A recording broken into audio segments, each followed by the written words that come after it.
Saviez-vous qu'il existe un indice qui vous permet de suivre l'évolution du S&P 500 en euros? Non?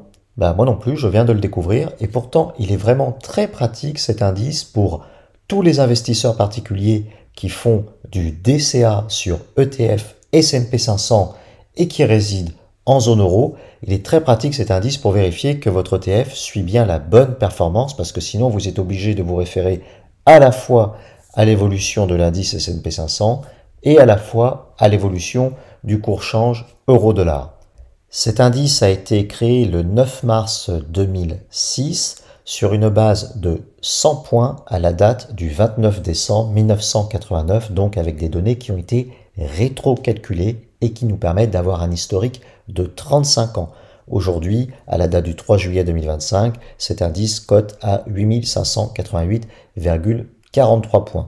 Il est vraiment très pratique et je dirais même indispensable pour pouvoir suivre la performance de votre ETF S&P 500. Il est aussi pratique pour pouvoir voir ce que ça donne pour un investisseur européen d'investir sur la bourse américaine et donc d'avoir des données, des moyennes historiques d'un investissement pour un Européen en zone euro sur la bourse américaine.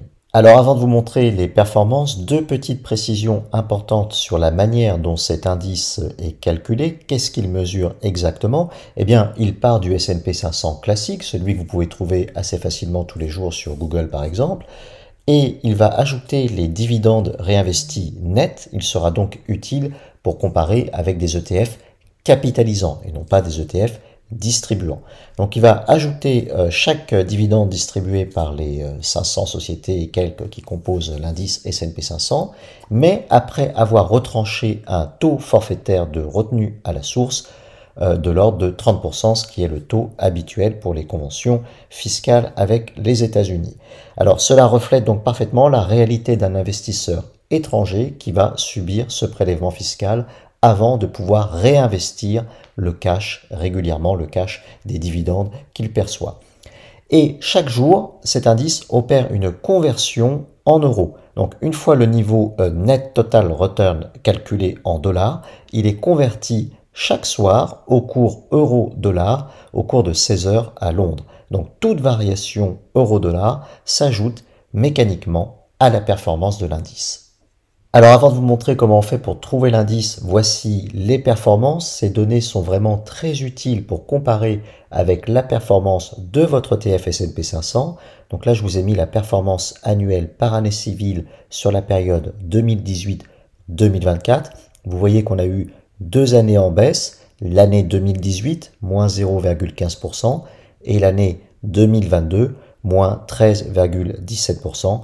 Sinon, toutes les autres années, les performances étaient positives, plus 33% sur 2019, plus 8% sur 2020, plus 37% sur 2021, plus 21% sur 2023 et plus 32,8% sur 2024. Ce qui est intéressant aussi, c'est de comparer par rapport à l'indice S&P 500 Total Return, mais cette fois-ci en dollars. C'est ce que j'ai fait, je vous montre ça. Voici le tableau de comparaison des performances du S&P 500 Net Total Return selon que l'on est américain investisseur en dollars sur un ETF capitalisant ou selon que l'on est européen investisseur en euros sur le même ETF capitalisant. Vous voyez ce que ça donne. Par exemple, sur l'année 2018, l'américain a eu une baisse de 4,38%, alors que la baisse a été un peu moindre pour l'européen, 0,15%. Pourquoi? Parce que le dollar s'était renforcé d'environ 4% sur l'année en cours, donc un écart positif pour l'européen de 4,23 points.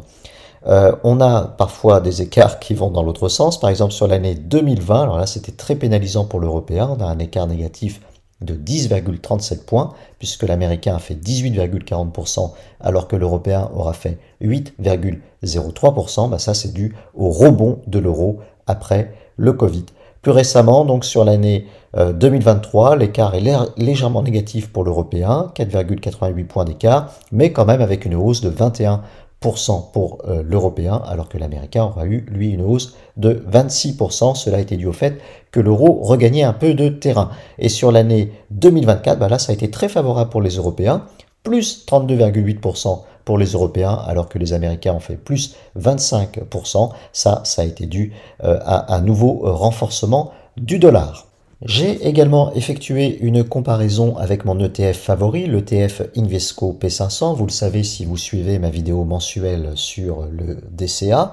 Eh bien, j'ai eu l'agréable surprise de constater que mon ETF battait légèrement cet indice. Cela s'explique pour une raison simple, c'est que l'ETF est domicilié en Irlande avec un taux de retenue à la source qui est optimisé à 15%, alors que comme on l'a vu en début de vidéo, l'indice lui est calculé sur une base de retenue à la source de 30%. Donc comme vous le voyez par exemple sur l'année 2018, mon ETF a fait 39% de hausse alors que l'indice était à 37,89, donc un écart favorable pour mon ETF de 1,5 points par rapport à son indice de référence S&P 500 Total Return en euros.